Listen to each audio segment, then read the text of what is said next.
പ്രിയപ്പെട്ടവരെ, യേശുവിന്റെ നാമത്തിൽ നിങ്ങളെ ഞാൻ വാഴ്ത്തുന്നു.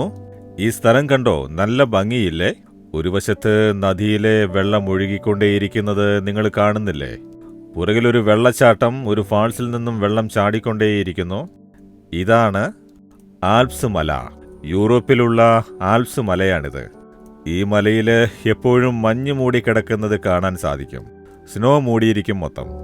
അത് ഉരുകി വെള്ളം വന്നുകൊണ്ടേയിരിക്കും. കാണാൻ അതിമനോഹരമായിരിക്കുന്നു.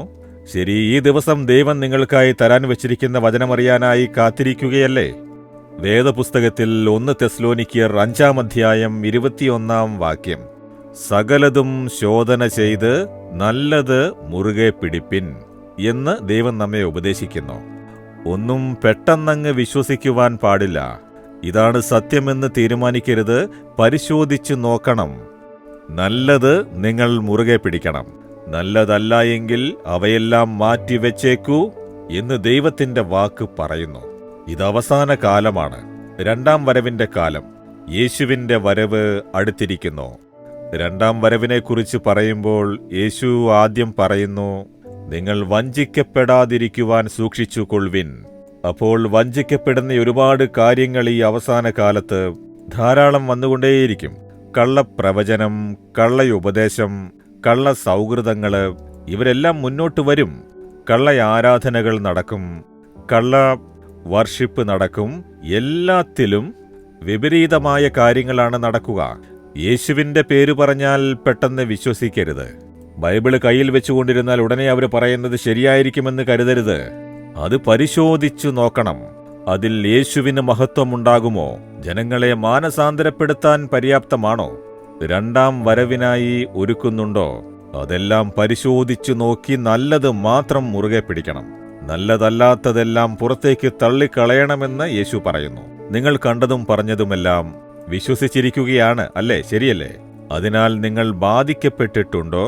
അതെ, സത്യമാണെന്ന് വിശ്വസിച്ച് കബളിപ്പിക്കപ്പെട്ട് ഇപ്പോഴാണ് ഞാൻ മനസ്സിലാക്കുന്നത് എന്ന് പറയുകയാണോ? അതുകൊണ്ടാണ് യേശു പറയുന്നത്, എന്റെ മക്കളെ, ഒന്നും പെട്ടെന്ന് വിശ്വസിക്കാതെ, കണ്ണിൽ കാണുന്നതും നുണ, ചെവി കൊണ്ട് കേൾക്കുന്നതും നുണ. നന്നായി അന്വേഷിച്ചറിയുന്നതാണ് സത്യം. ഏതൊരു കാര്യവും നന്നായി ഒന്ന് അന്വേഷിക്കൂ. വേദവചനത്തോട് താരതമ്യപ്പെടുത്തി നോക്കൂ. അതിന് നിങ്ങൾ വേദവചനത്തിൽ സ്ട്രോങ് ആയിരിക്കണം. വചനത്തോട് യേശു പറഞ്ഞ വാക്കുകളെയും താരതമ്യപ്പെടുത്തി കർത്താവിന്റെ വചനത്തോടത് താരതമ്യപ്പെടുത്തുന്നുണ്ടോ എന്ന് അന്വേഷിച്ച് അത്തരത്തിലുള്ള നല്ല കാര്യങ്ങൾ മാത്രം മുറുകെ പിടിക്കണം. അങ്ങനെയല്ല എങ്കിൽ നിങ്ങൾ വഞ്ചിക്കപ്പെടുന്നതാണ്. നിങ്ങൾ ചതിക്കപ്പെടും, ബാധിക്കപ്പെടാനിടയാകും എന്ന് യേശു മുന്നറിയിപ്പ് തന്നിരിക്കുന്നു അല്ലേ? അതിൽ ശ്രദ്ധ പതിപ്പിക്കണം. മനസ്സിലായോ? ഞാനൊരു കാര്യം പറഞ്ഞാൽ പോലും അത് വചനപ്രകാരം ശരിയാണോ? യേശുവിനെ അത് മഹത്വപ്പെടുത്തുന്നുണ്ടോ? അത് ജനങ്ങളെ യേശുവിലേക്ക് നയിക്കുന്നുണ്ടോ? അല്ലെങ്കിൽ മാനസാന്തരപ്പെടുത്തുന്നുണ്ടോ? 2-ാം വരവിന് തയ്യാറാവുന്ന വിധത്തിലാണോ എന്ന് ശ്രദ്ധിച്ചു നോക്കണം. അതുകൊണ്ട് സഹോദരൻ മോഹൻ ലാസറസ് പറഞ്ഞിട്ടുണ്ട് എന്നൊന്നും വിശ്വസിക്കരുത്. ബ്രദർ പറയുന്നത് വേദവചനപ്രകാരമുള്ളതാണോ? അത് പരിശോധിച്ചു നോക്കി നല്ലത് മുറുകെ പിടിക്കണം. ശരിയല്ലേ? ഇപ്പോൾ പറയൂ, കർത്താവേ, ഞാൻ എല്ലാം ഒന്ന് പരിശോധിച്ചു നോക്കി നല്ലത് മുറുകെ പിടിക്കുവാനുള്ള കൃപ തരയണമേ. വഞ്ചിക്കപ്പെടാതിരിക്കാനായി തെറ്റായ കാര്യം വിശ്വസിക്കാത്ത വിധം കാത്തുകൊള്ളണമേ.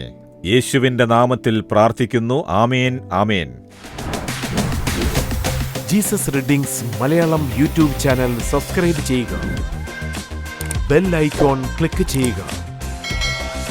ഞങ്ങളുടെ ദൈനംദിന പ്രോഗ്രാമുകളെക്കുറിച്ചുള്ള അപ്ഡേറ്റ് ലഭിക്കുവാൻ